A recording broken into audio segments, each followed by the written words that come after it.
Fala pessoal, professor Júlio falando, vamos para o nosso estudo do princípio de Avogadro, parte 2. Aqui a gente vai explorar, claro, continuar explorando o conceito do princípio de Avogadro como na aula passada, só que agora a gente vai explorar mais as consequências, né, desse princípio quando a gente analisa a própria equação dos gases ideais. Então a gente vai fazer várias manipulações da equação para poder extrair várias consequências comparativas. Vamos começar com um problema que a gente terminou na aula passada.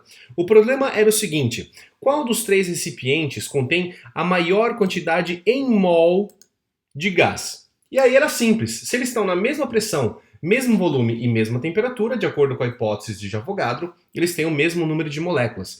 Só que daí fica uma outra questão. E se eu quiser comparar a massa? Porque a hipótese de Avogadro diz em relação ao número de moléculas. Em relação à massa, como é que a gente poderia fazer? Ó, pessoal, toda vez que eu precisar comparar quantidades gasosas, tem duas saídas. Primeira saída, eu posso calcular essa massa para cada um dos três recipientes. Eu posso simplesmente pegar a minha equação PV igual, fiz uma alteraçãozinha aqui, né? Coloquei o eminho sobre mão ao invés de colocar o número de mols, então eu posso, como eu quero achar aqui a minha massa, eu posso pegar o valor de pressão, volume, massa molar e temperatura de cada um dos três recipientes, calcular o valor de eminho para os três e correr para o abraço e aí poder comparar. Só que temos um problema. Primeiro que eu não tenho esses valores. Eu não tenho pressão, volume, aliás, eu só tenho volume, eu não sei qual é o valor da pressão, eu não sei qual é o valor da temperatura. E uma outra questão é que eu não preciso disso tudo. Porque se é comparativo, eu só tenho que dizer qual deles é maior. Então como que a gente pode resolver isso aqui? Quando a gente tem problemas comparativos, o que a gente pode fazer é, primeiro, isolar aquilo que eu quero descobrir.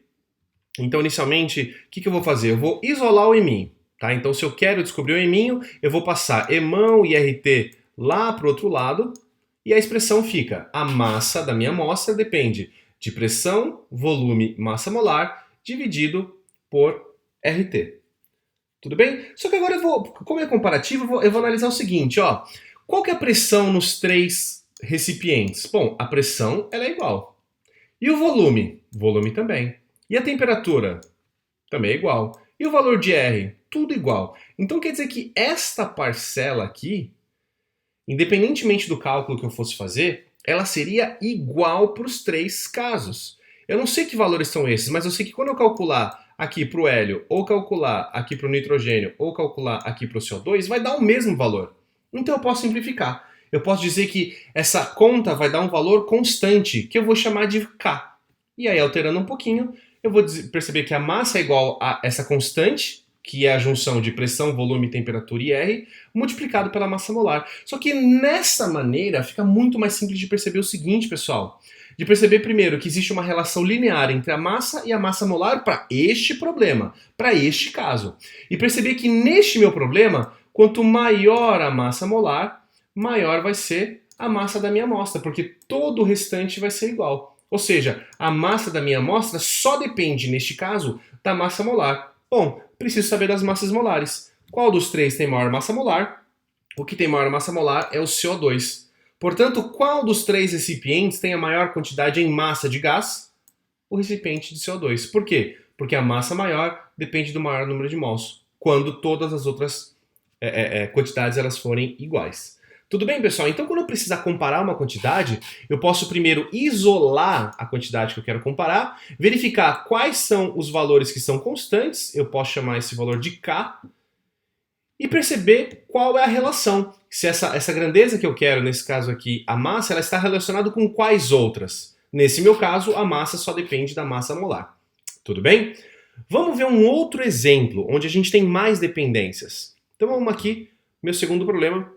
Um recipiente contém 1 litro de gás nitrogênio a 5 atm. Então, um recipiente tem 1 litro e 5 atm. Essa é a quantidade. E tem um outro recipiente, agora com 3 litros e 2 atm. Ambos se encontram na mesma temperatura, isso é um dado importante. Ele pergunta primeiro, vamos responder o item A. Qual deles há mais moléculas? Pessoal, fica difícil usar aqui a hipótese de Avogadro direto, porque a hipótese de Avogadro diz que a pressão e a temperatura, além do volume, tem que ter essas quantidades iguais. E aqui não, é só a temperatura que está igual. Então como que a gente pode resolver? Vamos dar uma inspecionada. Qual que vai ter maior quantidade de gás? O primeiro caso ou o segundo? No primeiro caso, eu tenho 1 litro e eu tenho aqui 5 atmosferas. No outro caso, eu tenho um volume maior, mas eu tenho uma pressão menor. Então, como que a gente faz? A receitinha vai ser a seguinte, vamos fazer igual ao exemplo anterior. Primeiro, o que eu quero determinar é o número de moléculas, então eu vou estar ligado no N.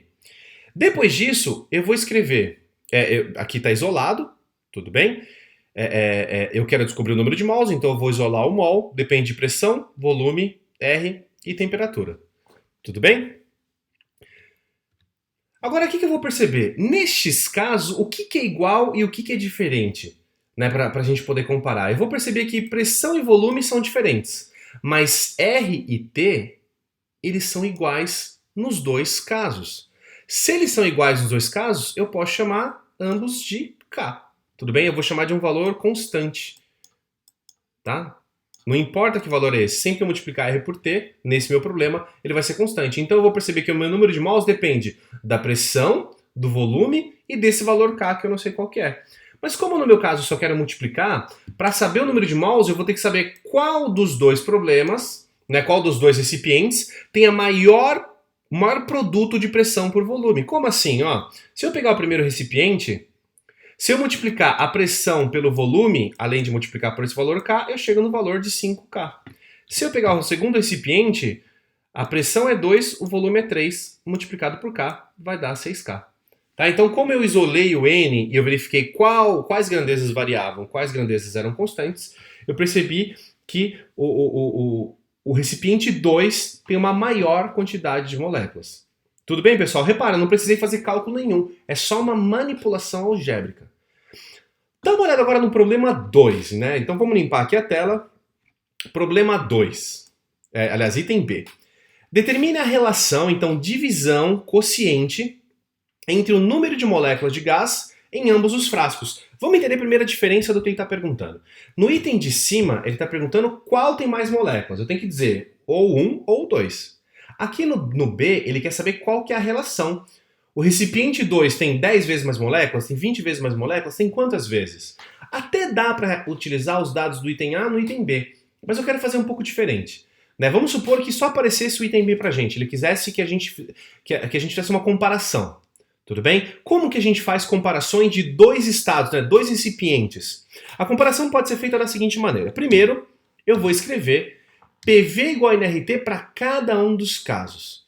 Tudo bem? Então eu vou escrever, para o primeiro caso, P1V1 é igual a N1RT1 e para o caso 2, a mesma coisa. Em seguida, como eu quero comparar e ter essa relação, eu vou dividir uma pela outra. Como que a gente divide uma equação pela outra? Ó, vai ficar assim. O primeiro termo dividido pelos primeiros termos, os segundos termos divididos pelos segundos termos. Por que a gente faz essa divisão? Porque vai ter um monte de coisa aqui que vai cortar. Por exemplo, ó, a temperatura é igual, então eu posso cortar. O R é igual, então eu também posso cortar.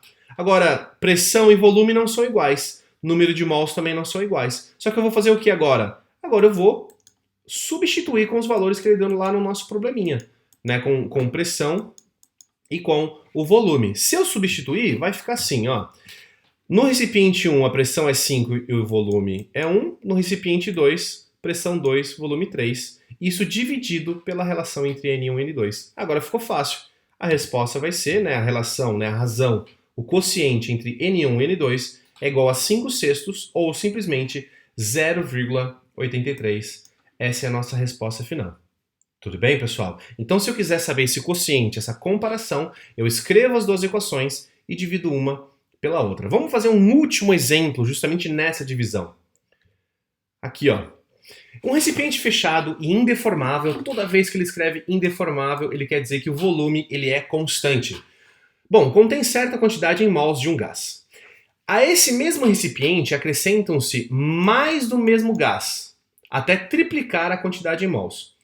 A seguir, o recipiente será aquecido até duplicar a sua temperatura. Então ele vai triplicar o número de mols e vai duplicar a temperatura. Ele quer que a gente compare a pressão inicial com a pressão final. Se ele quer que a gente compare, ele não quer dizer qual que é maior, porque nesse caso é claro que o segundo caso é maior.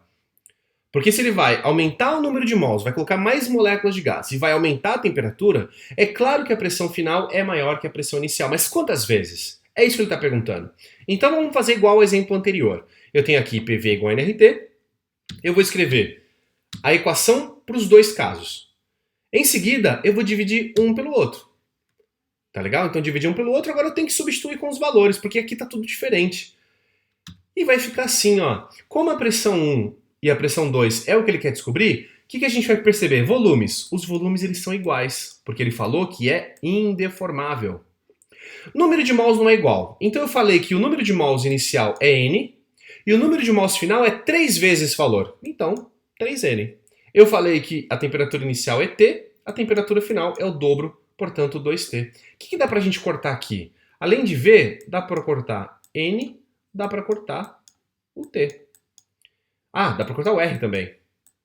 E aí como é que vai ficar? Basicamente, P1 sobre P2 é igual a 1 sobre 3 vezes 2. P1 sobre P2 é igual a 1 sexto. Essa é a nossa resposta final. Tudo bem? Então, sem mais delongas, pessoal, é dessa forma que a gente pode fazer a comparação, é dessa forma que a gente faz a manipulação. Beleza?